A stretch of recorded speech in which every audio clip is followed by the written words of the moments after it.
भैया come fast, Aryan is not well.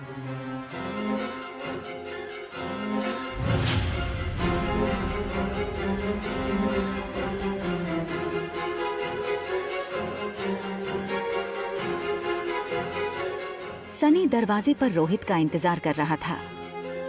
Rohit सीधा bedroom की तरफ भागा और वहां रोहित ने जो देखा वो उसकी समझ से बाहर था। आर्यन गहरी नींद में था और वो नींद में एक ही चीज बोले जा रहा था, मम्मा, चॉकलेट आइसक्रीम। मम्मा, चॉकलेट आइसक्रीम। रोहित के लिए ये चीज बहुत शॉकिंग थी। रोहित ने आर्यन को माँ और बाप दोनों का प्यार दिया था, फिर आज ही अचानक आर्यन नींद में अपनी माँ को क्यों याद कर रहा था? ब्रो, मैंने ना इंटरनेट पे एक वीडियो देखा था जिसमें एक लेडी 7 साल के बच्चे को ये यकीन दिलाती है कि पिछले जन्म में वो उसका बेटा था और वो बच्चा अपनी असली माँ को छोड़कर उस लेडी के साथ चला जाता है। तुम कहना क्या चाहते हो? ब्रो, वो सामने वाली ब्यूटीफुल सी दीदी, उनसे मिलने के बाद आर्यन का बिहेवियर काफी चेंज हो गया है। तुमसे कितनी बार कहा है कि टेक्नोलॉजी का सही इस्तेमाल किया करो। दिन भर या तो वीडियो गेम्स खेलते रहते हो या फिर ये वाहियात वीडियोस देखते रहते हो। तुम्हारे भी सोने का वक्त हो गया, जाके सो जाओ।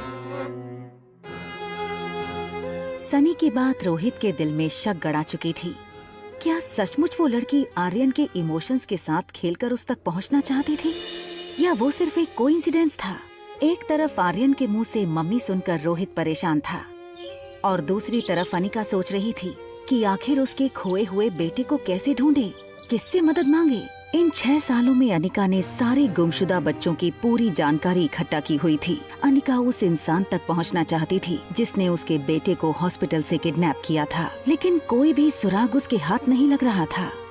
एक बार उसने बैंगलोर से कॉल करके मनाली पुलिस को कंप्लेंट की थी, मगर छानबीन में पाया गया कि ना तो हॉस्पिटल में उसके जुड़वा बच्चे पैदा होने का कोई रिकॉर्ड था और ना कोई गवाह था जिससे ये साबित होता कि अनिका ने जुड़वा बच्चों को जन्म दिया था।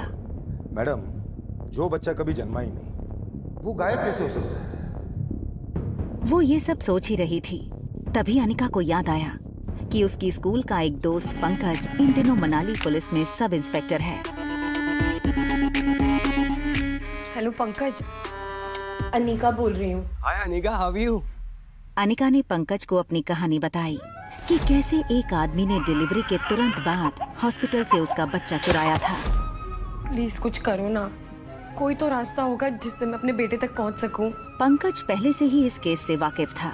देखो अनिका, ऑफिशियली मैं तुम्हारी कोई मदद नहीं कर सकता क्योंकि कहीं भी कोई भी ऐसा रिकॉर्ड नहीं है जिससे ये साबित हो कि तुम्हारे जुड़वा बच्चे हुए थे। I am really sorry Anika. Anika का दिल बैठ सा गया।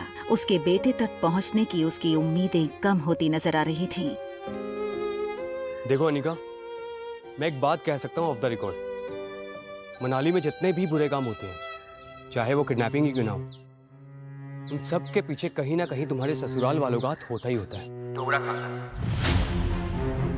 पंकज के फोन रखने के बाद से अनिका गहरी सोच में डूब गई कि डोगरा खानदान से उसके